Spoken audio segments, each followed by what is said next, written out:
Hello everyone, if you wanted to know how you can play Battlefield 6 RedSec on the EA app, then you have come to the right place because in this video I'm going to show you how easy it is to download Battlefield 6 Battle Royale mode Battlefield RedSec on EA. So the first thing you're going to do is you're going to open up your web browser, you're going to search for Battlefield 6 RedSec EA, and then you're going to scroll down until you find the link from ea.com, click onto it, and here you'll have this play free now button, click onto it,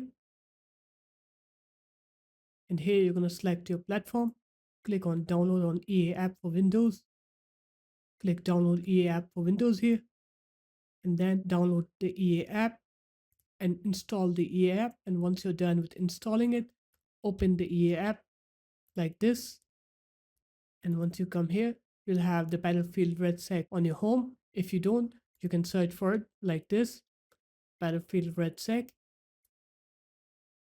and here you have it.